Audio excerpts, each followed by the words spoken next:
Well, good afternoon, everybody, and welcome.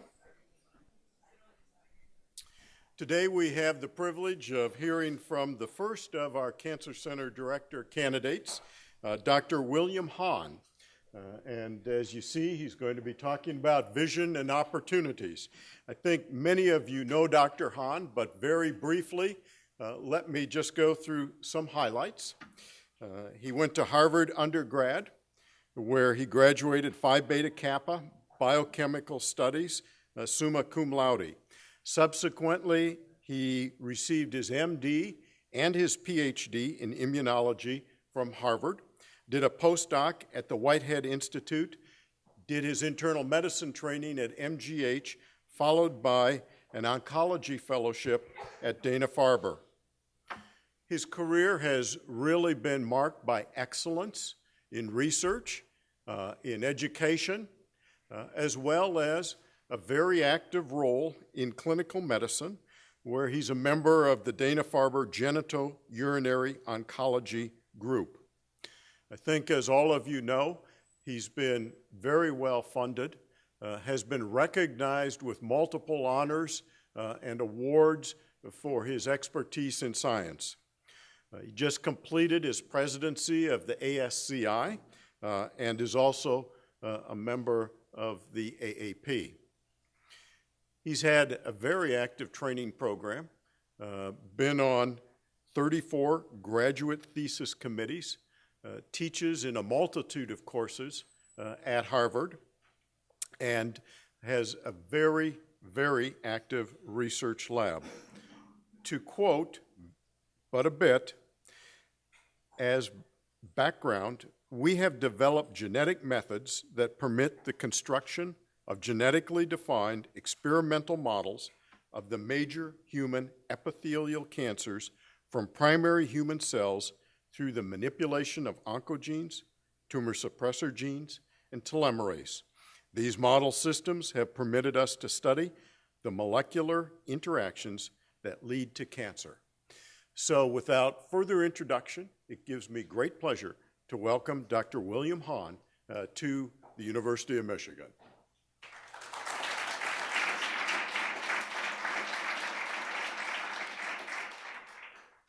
Well, thank you for that very kind introduction. It's really an honor to be here, to have had the opportunity to meet with many good friends and colleagues, and to meet many new people and learn a lot about this great center.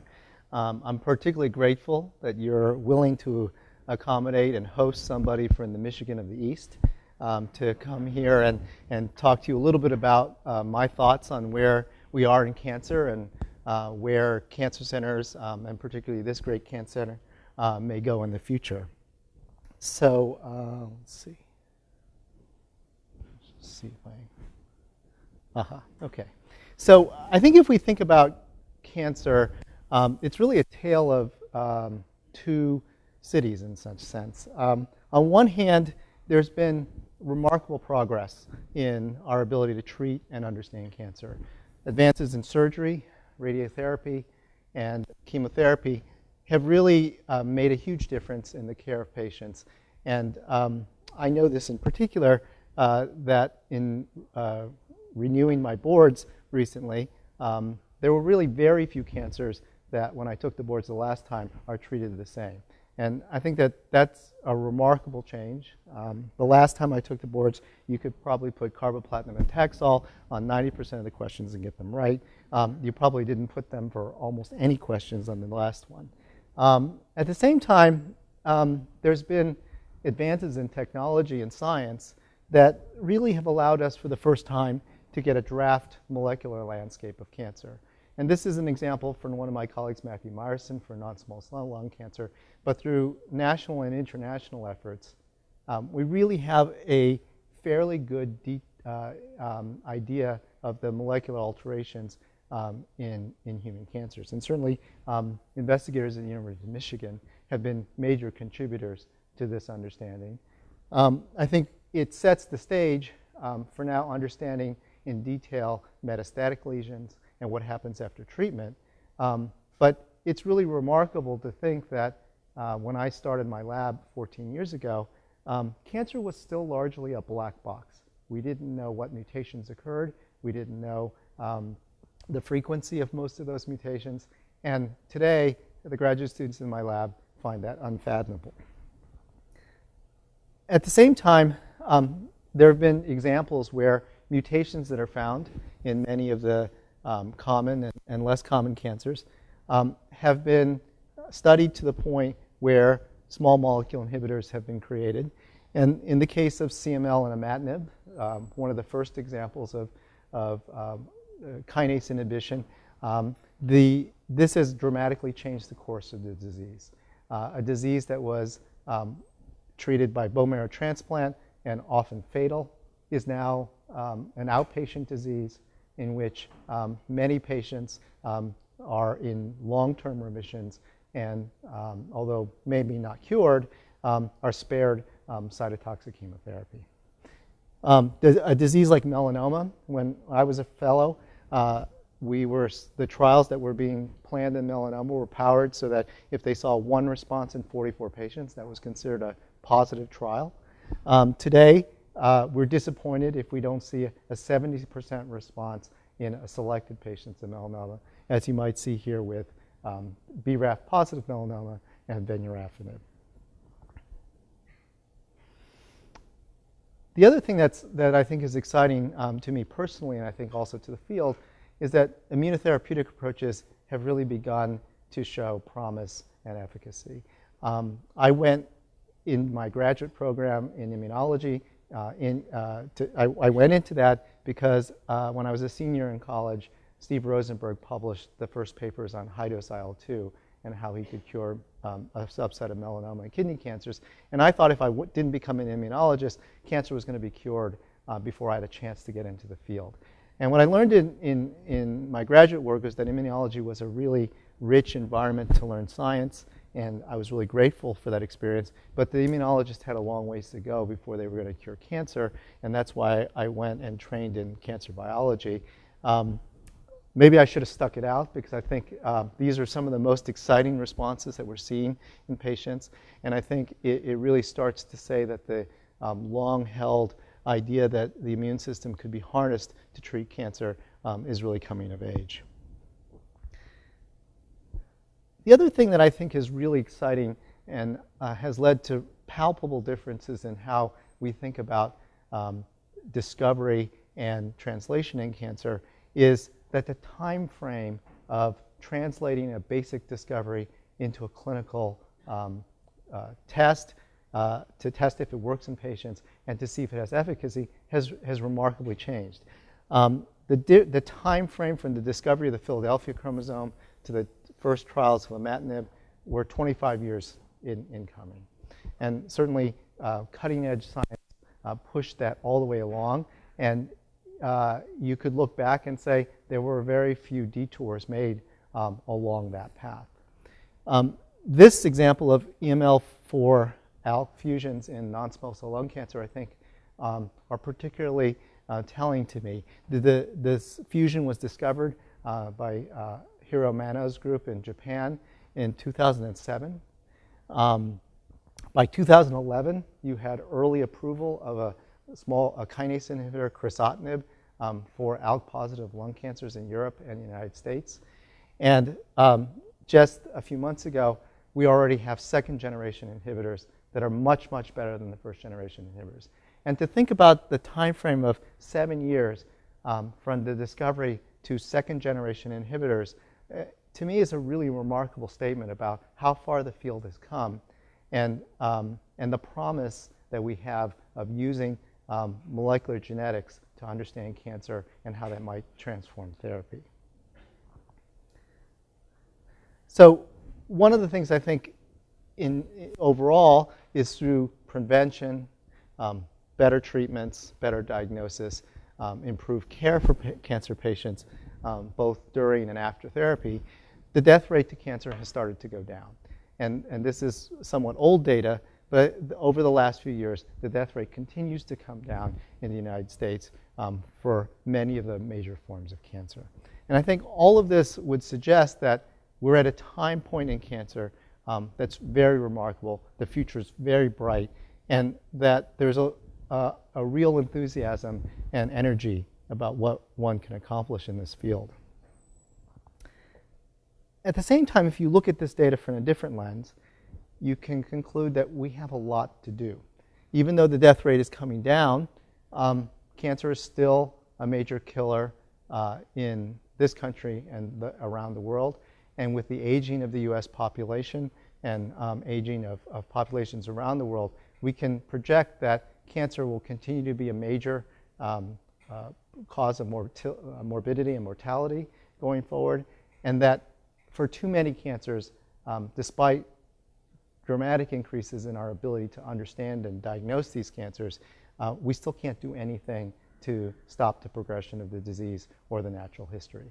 And so, although I think it's wonderful to think about where we are, it's sobering to understand that we still have a long ways to go. The other thing to think about is that some of these approaches that have shown such dramatic improvements in our ability to think about cancer are examples rather than paradigms that work all the time. So for example, although we're able to catalog the mutations that occur in most major cancers, that doesn't necessarily lead to direct hypotheses to test in the clinic. This is the major alterations found in pancreatic cancer adenocarcinomas, perhaps the cancer that has the worst prognosis among epithelial tumors.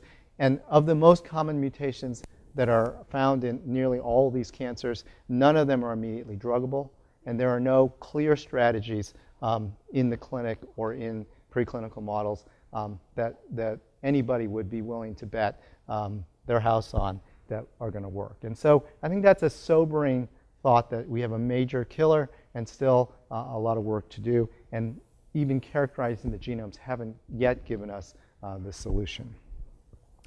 The second thing is that although we've been very successful in getting responses often to targeted therapy, it's very clear that resistance occurs very readily and often very dramatically, and that anticipating resistance and thinking about how we're going to deal with resistance is going to be critical to think about durable remissions. So although I think we're all excited about the advances that we've had in targeted therapy outside of the hormone manipulation in breast and prostate cancer and imatinib and CML, we haven't seen durable remissions with single agent approaches. And I think that challenges us to think about how we're going to combine therapies and come up with better strategies for long-term control.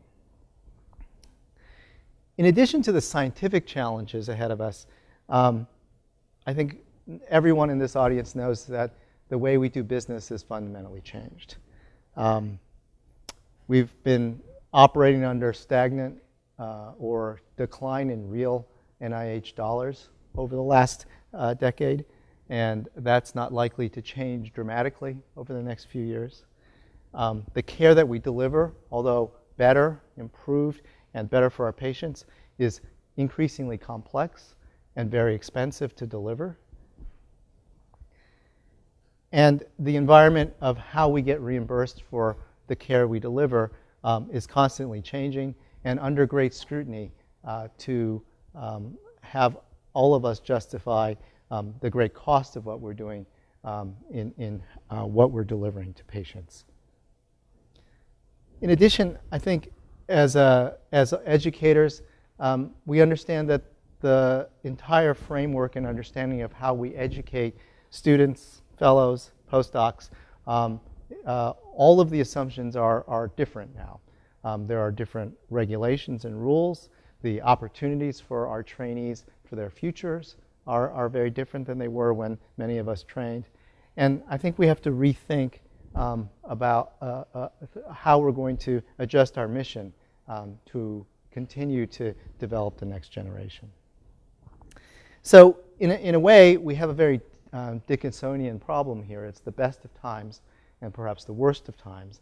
And as a medical oncologist, I'm an optimist. I think you can't be a medical oncologist if you're not an optimist. And so I think that there is while all of this is important to consider, I think the future is on balance, brighter than it is dimmer.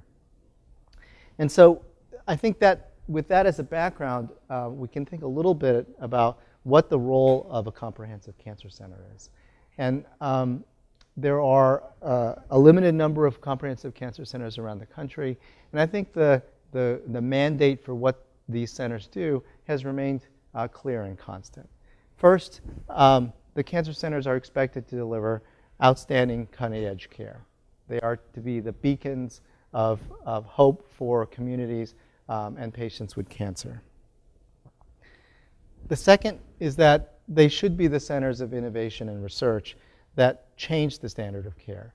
And I think that mission of cancer centers, all of the cancer centers in one way or another have really embraced that. And finally, they are the centers for both education and outreach, both to the next generation of physicians and scientists, but also to the community and the society at large. And so if we think about the University of Michigan Comprehensive Cancer Center, and I think what I've learned over the last couple of days confirms what I knew before I came here, excuse me, is that this is an outstanding cancer center. It's a model cancer center that most places around the world would be envious to have even a fraction of that. And I think that's a testament to Max Wisha, the university, and the health system, as well as the medical school, that this has been a sustained beacon of excellence.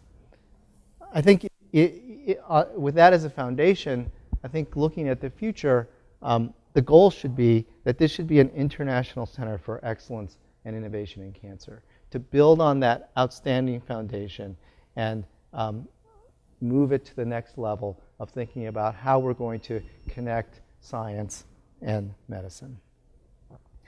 Now, some of the things that I've learned that have confirmed what I already knew about this place was that there's enviable research strength and depth here. If you went out and tried to build the research enterprise that exists here already, you'd be hard-pressed to do that anywhere, and probably wouldn't be able to do it from scratch. There are outstanding clinical programs of care, from surgery to radiotherapy, radiology, you name it. Michigan programs are among the top programs in the country in all of those disciplines. This is also one of the few centers in the country and in the world that's had an early commitment to precision medicine, a forward-looking statement for thinking about how we change the paradigms of diagnosing and thinking about cancer. I think this is a strength from which one can build. Sometimes I come from a freestanding cancer center that's part of a university, but it's not part of a university in the same way as the University of Michigan.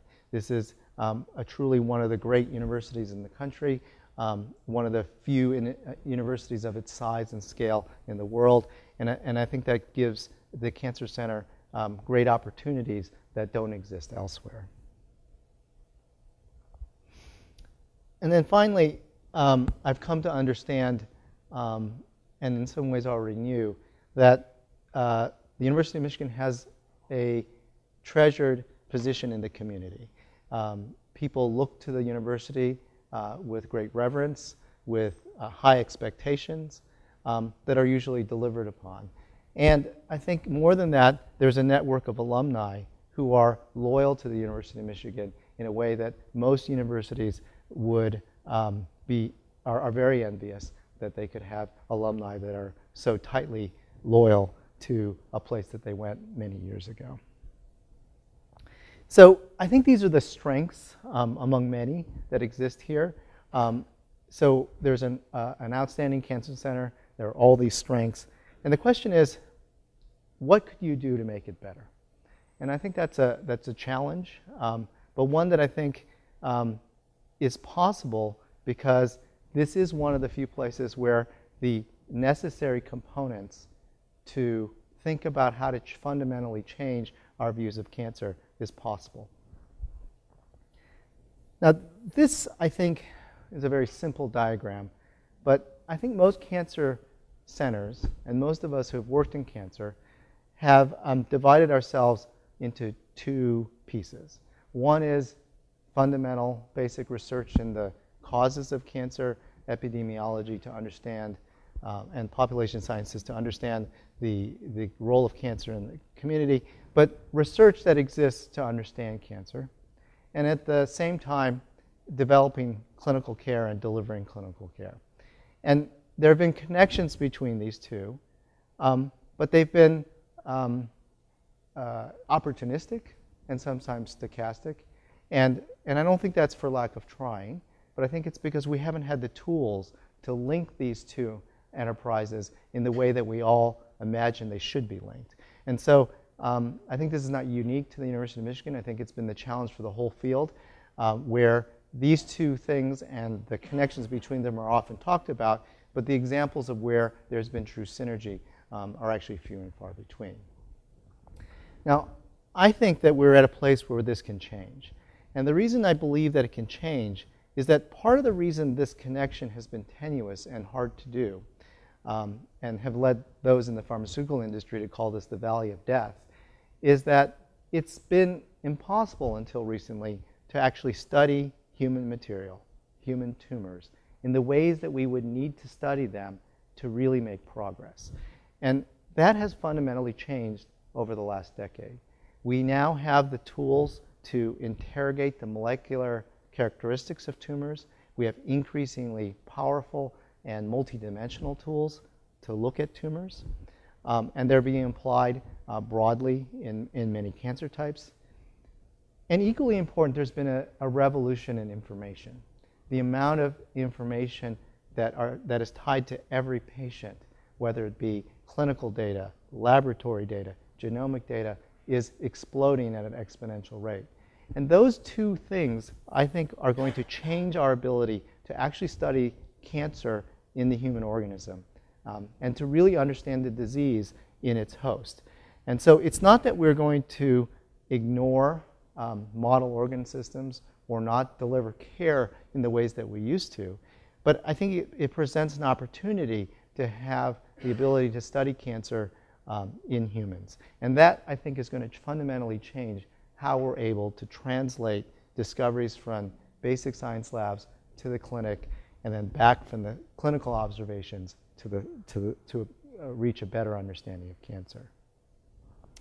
So in thinking about where we might go with this, I've broken it into pieces. And I've broken it into pieces so that it's easier to discuss, but I really don't feel like any of these pieces should be considered separate from each other. And in fact, they have to be considered as co-equal parallel processes.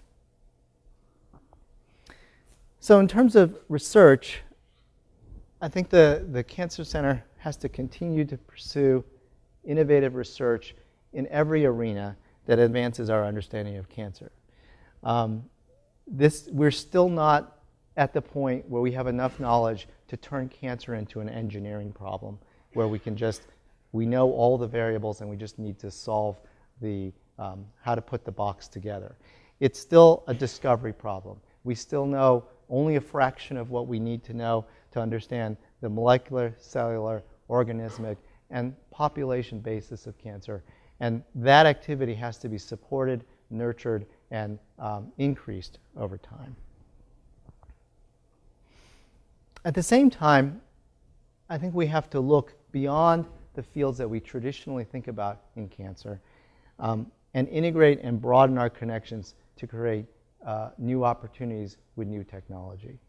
The fields of engineering, information science, and computer science, I think, are going to be increasingly important as we think about both understanding and treating cancer. The explosion in data in all of biology, to me, is the difference between studying Newtonian physics and quantum mechanics. We've been using a Newtonian model to think about biology, where one molecule leads to another molecule leads to a linear pathway, knowing deep down in our hearts that it's much more complicated than that. and that everything is a probabilistic interaction with something else, and there are networks that underline all of biology.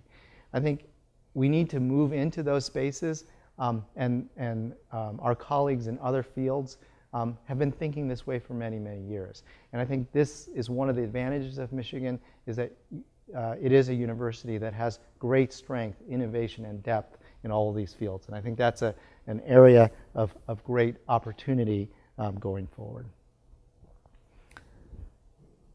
Now, I may be a little biased on this, but I think our understanding of medicine moves in fits and starts. And the fits and starts are often driven by changes in technology, whether it is the discovery of a microscope, the discovery of penicillin as a byproduct of fungi that has antimicrobial properties, or genomics. These changes in technologies disrupt the normal way of thinking about biology and cancer and allow the field to move forward in great leaps. And I think we need to continue to look forward and be forward-looking and brave enough to embrace new ideas and out-of-the-box ways of thinking about the problems that we've been thinking about for a long time. Finally, something that I think some people have been advocates of, and as a field we haven't been good enough at doing, we have to hold ourselves to the standards of measuring how well we're doing and measuring whether we're successful. And there's a real science involved in measuring outcomes and success. And I think in cancer we often operate under the assumption that, well, it's got to be better than what we're doing. I think that that's no longer sufficient. We really have to use the cutting-edge science to measure progress in quantifiable and demonstrable terms. And that has to be part of how we think about cancer going forward. So I think about clinical care. This is an outstanding place for care. What I'd like to see happen here is that it becomes what I would call the go-to place for cancer, regionally, nationally, and internationally. It should be that if you have cancer anywhere in the area, this area for sure, but anywhere in the country, the University of Michigan should be in your thoughts about that's a place that I could get the best care possible for my loved one who has cancer. And I don't think it's out. We're very close. You're very close to that here, and I think it won't be hard to think about how to really capitalize on that. This is a multidisciplinary place by nature, but I think we have to continue to push the envelope of how we integrate services, deliver care in thoughtful and efficient ways, and that's only going to happen if there's more communication among departments, disciplines, and different disease areas. Because what we learn in cancer may be important in other diseases, and what others have learned in the study of diabetes or infectious disease or cardiovascular disease is certainly things that we can learn about as cancer moves to a phase where we have more effective therapies. I think we're going to be forced, whether we like it or not, to become more efficient. We can justify being more expensive because we deliver cutting-edge, innovative care, but we're still going to be asked to justify why we're more expensive, and we're going to have to try to be efficient as possible if we want to have the ability to be reimbursed for what we do. Finally, I think we need a cancer center, I think, needs to have a patient care experience that's unparalleled.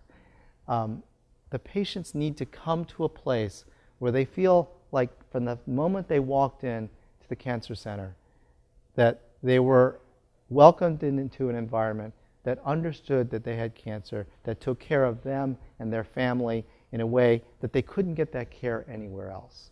And it's going to be that special University of Michigan cancer care experience that's going to not only make this a mecca for people to come to, but it's also going to generate people who are grateful to this institution for their outcomes, and that will be important for us going forward. I think an important thing that I've heard a lot of people talk to me about, I would say it's been identified by many people as a need to develop more robust translational medicine in cancer here. I think it's something that is clear that every cancer center in the country is struggling about how to do this. There are anecdotes and individuals who are being successful at this at various places around the country. But in traveling around the country and seeing many great cancer centers, nobody really has solved this problem yet. But I think Michigan is positioned to be able to do this. And so as some initial steps of thinking about this, I think it's important to just embrace the idea that we have to make the molecular characterization of every cancer routine. It's may take us a while to get there, but we can't operate in a disease when we don't actually know what the variables are. Cancer cannot be a black box at a molecular level if we are going to deliver efficient, effective, and less toxic care. Michigan's well positioned to do this, is already doing it. There will be challenges logistically and financially to make this happen. But I think it's imperative that we move into this arena. At the same time, I don't think we should be satisfied with the idea that we characterize a tumor once and then never look at it again. And actually, clinically, we pretty much do that. Someone has a biopsy. We look at it under the microscope. Our pathology colleagues tell us the grade and the stage and the appearance of the cancers, and in a few cases, the molecular markers. And for the most part, we never interrogate the tumor again, no matter how many years pass, no matter how many therapies we give the patient, no matter what their response was or wasn't to each of those therapies. It's a little like walking through a dark room full of chairs and trying to navigate through without ever turning the light back on and seeing the signposts again. I think we can't think about making better therapies if we don't think about how we interrogate tumors as they evolve. Because we know from everything that we've learned is that cancers are heterogeneous. They contain different populations of cells that have different properties, and those populations shift over time. And we need to continue to understand that. Now, I should say this and the statement before are going to create real challenges in how we think about the operations of a hospital and a cancer center and a clinic.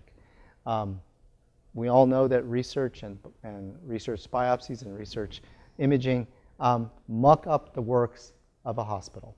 And so we have to think creatively about how one does this, because it's imperative to do it, but also we have to think about how we're going to fund this activity, because it falls often outside of the traditional reimbursement streams. Now, we may not be able to do this with every patient from the beginning, but I think if we start in a way and design the right questions to ask, one can show how beneficial this path would be, and then that will pave the way for thinking about how to do this more broadly. Finally, clinical trials in cancer have been designed in a system that was created to test cytotoxic chemotherapy agents. That system, although we don't have complete control over it, doesn't reflect the kinds of agents that we now employ in clinical trials. And I think everybody has seen over the last 2 or 3 years, the innovation in clinical trial design has been dramatic and often to many people unsettling. We're thinking about testing multiple agents in multiple arms in the same trial. The distinction between a phase 1 and a phase 2 trial has become almost meaningless, particularly with agents that have very little toxicity. The idea that we have trials that are arranged around molecular alteration rather than histology. These are all dramatic changes in the way we think about clinical trials.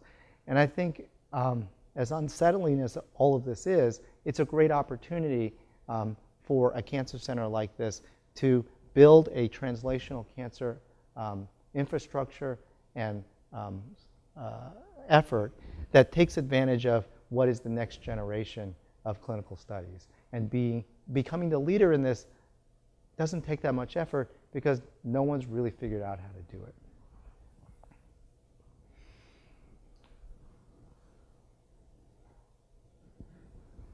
I was president of ASCI last year, and one of the things I learned as president is that many people are concerned about the future of physician scientists and physician investigators around the country. There's a lot of concern for very good reasons. What I also learned as president of ASCI, because you have to give an address at the end of your presidential year, and I, like most of the presidents, went through all the prior addresses that presidents had given. And this theme, as David Ginsburg pointed out when he was president, has been constant. The threat to physician scientists has existed for the last 100 years. And everybody has thought that the end is near for the physician scientist. At the same time, I think we would be remiss if we don't take the realities of how long training it is and needs to be these days to have practitioners outstanding in the art of both investigation and clinical care, as well as how much older people are when they start their careers. And we have to think importantly about what is the most efficient way of training the next generation of physician scientists. They are the best and the brightest in the world. And the best and the brightest in the world, if they are confronted with a future that doesn't look very bright, will do other things. And that would be a great tragedy. And we have to think about how we make sure that the best and the brightest continue to be physician scientists.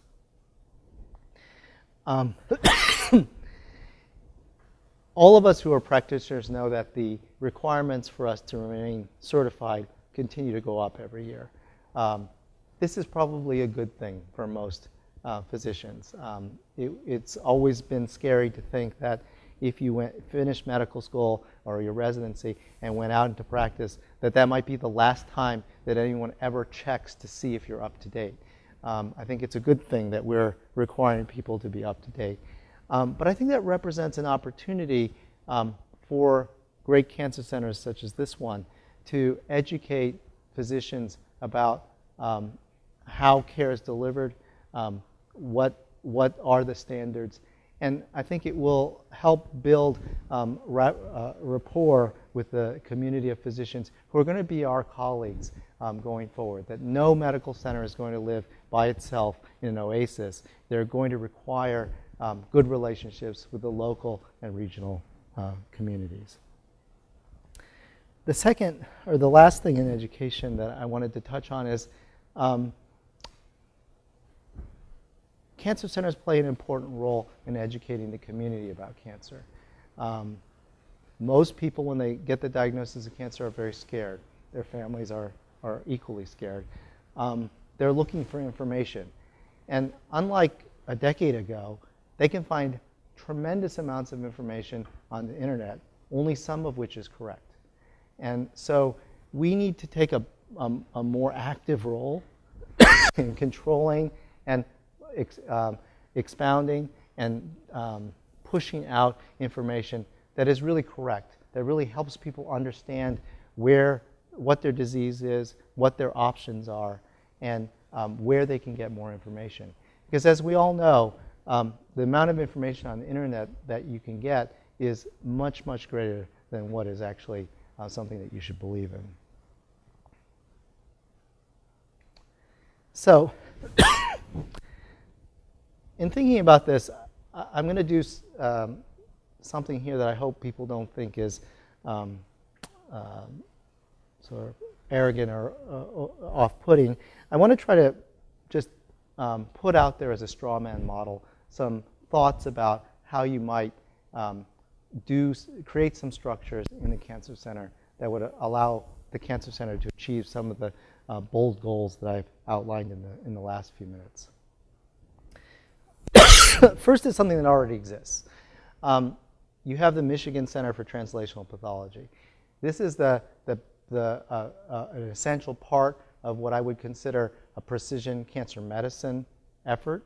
I think we need to move to precision cancer medicine as a assumption and a committed piece of how we think about cancer going forward. And I think this center is very fortunate to have that as the foothold. But it has to be grown, nurtured, and connected to the rest of the clinical cancer enterprise as well as the research enterprise. At the same time, there's great cancer biology in labs all over this university. And in some ways, because it's a university and it's one university, there hasn't been a driving need to organize people in one place. And I've put this up there as I've called it an institute. I don't know if it's an institute or a department or a center or some other organizing principle.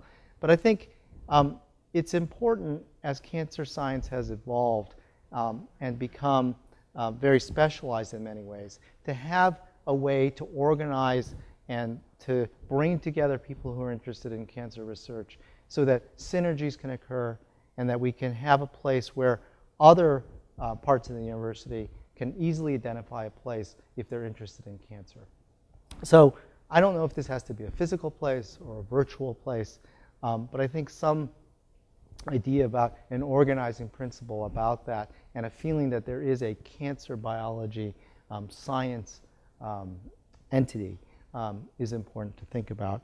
Not because what's going on is not working, but I think it will help catalyze synergies. I think, importantly, one thing that I think will need to be created is a center or institute or some, I don't know what the right term here is, that is focused on cancer translational medicine. This will involve late-stage preclinical models, the molecular interrogation of tumors, the implementation of first-in-man clinical trials, as well as innovative trials going forward. There are many of the pieces here, a very robust clinical trials office. Many of the infrastructure exists, but we're going to have to think about how to create that infrastructure so this becomes a seamless connection between science in laboratories and clinical care. Now, it would be a bad thing if we created these things and they stayed in silos and didn't talk to each other. So I've given them names because it's easier to describe what I think their major activities would be. But I think all of them have to be interconnected and woven into the fabric of what the Cancer Center is. And it's not just waving it amongst the Cancer Center, but I think it has to be connected to what I called the University of Michigan Cancer Care Experience. Part of the attraction and the reason to come here should be that this is the place where the best, most advanced care is delivered routinely to every patient. Now, I think if one were to accomplish all of this, we would accomplish the idea that this would be the go-to place for cancer care. There would be no reason not to come here. The second thing is, I think this is going to be the basis of increasing philanthropic support. With the changes in NIH funding, with the changes in reimbursement, we can't assume that old financial models of how we pay for what we do and support the research that we need to do are going to continue to work. And one of the things that's happened in our country over the last decade and a half is that there's been a transfer of wealth to very wealthy individuals, many of whom are now looking for ways to contribute back to society. And I think we need to look at that as an opportunity for being a way of replacing some of the funding sources that we've had in the past. And I think thinking about making a cancer center that can do all of those things, be a go-to place, be a place where innovative research is being done, should present opportunities to allow us to tap into that.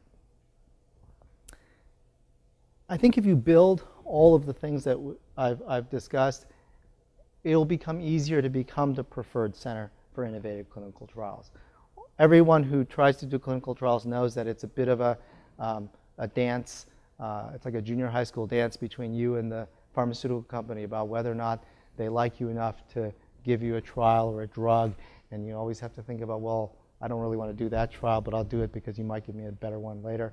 I think we can change the dynamics of that conversation by being a place where they want to come and do their best trials, because this is the place that's going to give them answers. And I think that infrastructure, the ability to measure responses in tumors, is going to make this place the place to do clinical trials. And then finally, although I think industry relationships have to be done with care, and conflict of interest is very important for us to pay attention to, there are opportunities to partner with industry in areas where their agenda and our agenda align, and in which we can control the conflicts. And I think that those partnerships are going to be important because developing drugs is an expensive and risky proposition. And although I think academic medical centers can do much more in this arena, it would be ignoring reality if we thought that we could do this without our partners in industry. And so I think thinking about building this will allow us to forge strong relationships with industry, ones that are free of conflict, but allow us to move the field forward. So those were some of my thoughts about where I think a cancer center can go.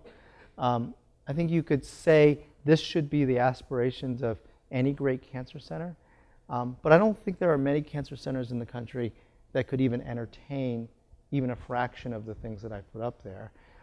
I've put these things forth in this presentation with the deep understanding that I believe that this is a place that can do all of those things and more, and that it has the right people, it has the right wherewithal, and the right structures to make it happen.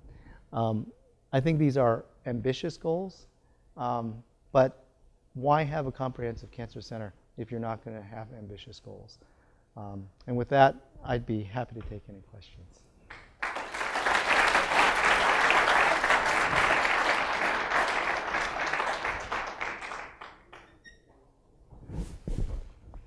What is your view about interactions among cancer centers? As I'm sure you know, the Big Ten does more than play football.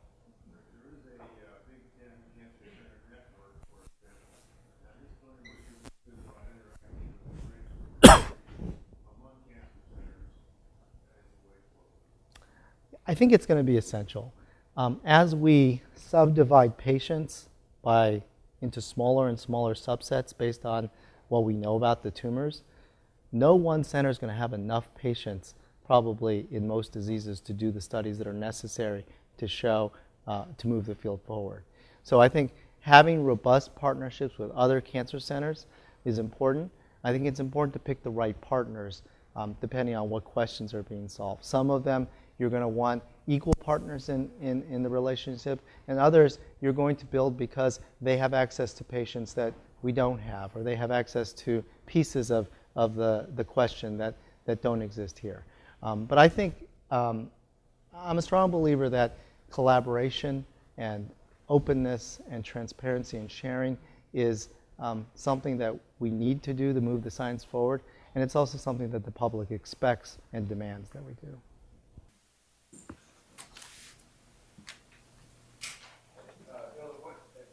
Level do you see the best way to integrate cancer care that involves other specialties? Now I'm talking about radiation oncology, I'm talking about, for example, plastic surgery or infectious disease groups that get involved in cancer patients very frequently.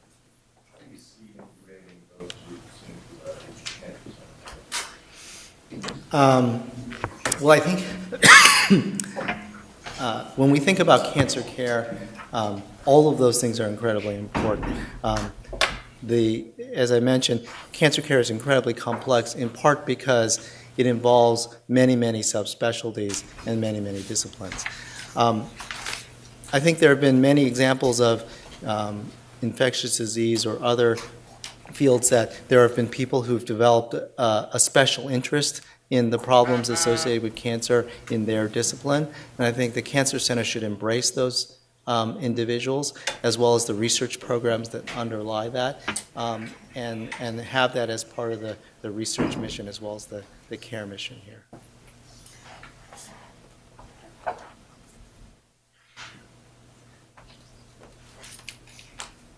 Could you expand upon your comments about our need to be more cost efficient in care? You're obviously right about that. I'm interested in what your others are and how you can feel about that.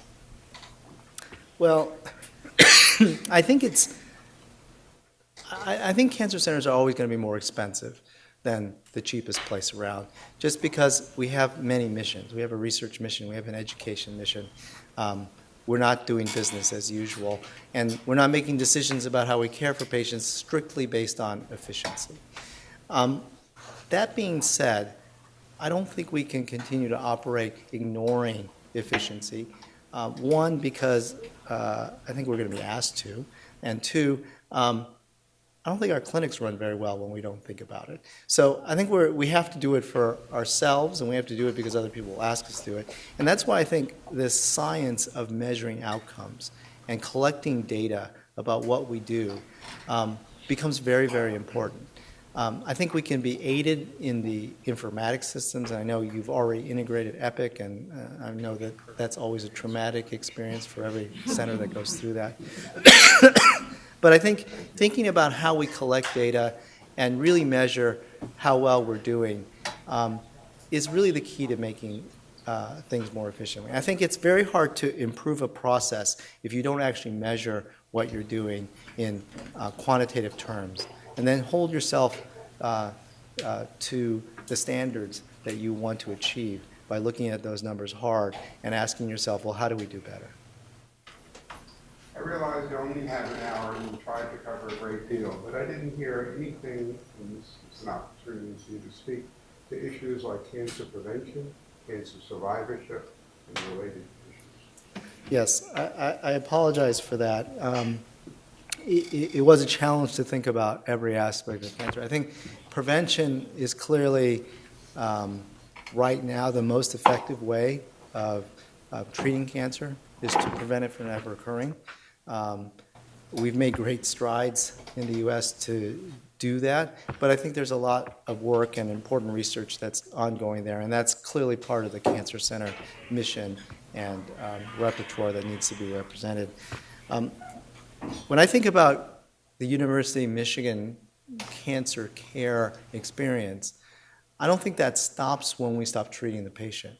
I think that involves what happens after we treat them, how we take care of consequences of treatment, and how we take care of the physical and mental well-being of patients and their families over time. And so I think survivorship is clearly important, and you really can't think about cancer care without engaging that. And so thank you for pointing out my omission, but that certainly doesn't represent my lack of interest or importance of those things. So, coming back to education, you talk a lot about physician scientists, which is obviously a great concern. What do you see the role of the Cancer Center in education of other aspects, other practitioners, cancer biologists, PhD students, postdocs, other people who don't fall under the medical traditional medical? Great question. So, some of you have read a recent article by Shirley Tillman, Harold Varmus, Francis Collins, and Bruce Alberts talking about the state of biomedical research and training. And one of the things they addressed was, and I agree with them, is that we have a system where it's a little bit crazy. If you go to medical school, we all know that when you finish medical school, as long as you graduate, you will have a job as a physician. If you go to graduate school, there's the expectation that you will have a faculty position at the end of your PhD and postgraduate training is actually quite small. And we've sort of ignored that dichotomy for many, many years. And I think part of the reason we could ignore that was, one, we lived through a period of time where every university in the country was expanding at an exponential rate. So there were actually more faculty positions. And then we went through a period of time where industry was hiring many of our graduates at a very high rate. Well, neither of those things are actually happening now. And so we create lots of highly trained PhD scientists who are among the best in the world at what they do, and then yet have no positions for them.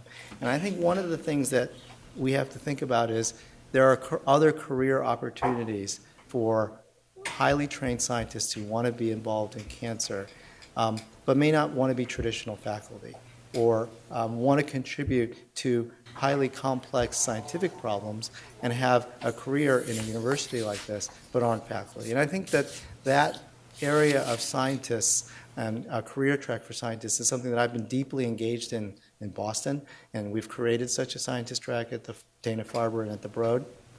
And I think that's something that we need to think deeply and carefully about, not only because it's the right thing to do in terms of education, but it's the only way we can create the structures within a cancer center to do the complex science and research that we want to do.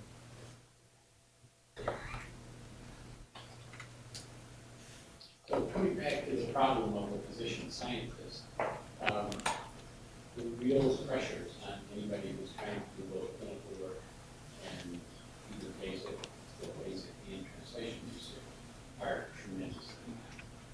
Do you have any insight into how we can make it easier for physician scientists to be able to decide both aspects of their career, how we can best some of their responsibilities, streamline Yeah, I would say it's a complex question of which there are no easy answers. I do think that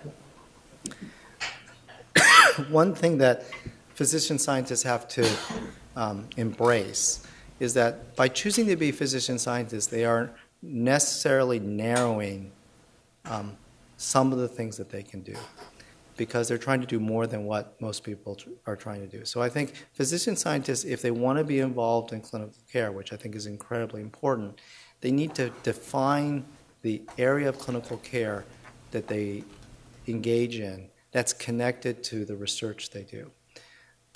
We've lived in a period of time where you didn't have to do that if you really didn't want to, and you have emergency physicians who are running labs and people who run CCUs and labs, and that can work in individual cases. But I think the overall thing that we need to try to help create the structures and mentor physician scientists is they need to be very selective about what clinical work they do and make sure it's tied to their science.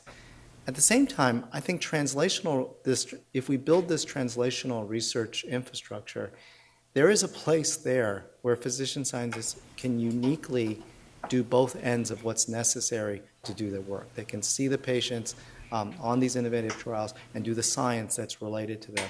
And that may be one of the better paths forward for people who really want to live at that interface.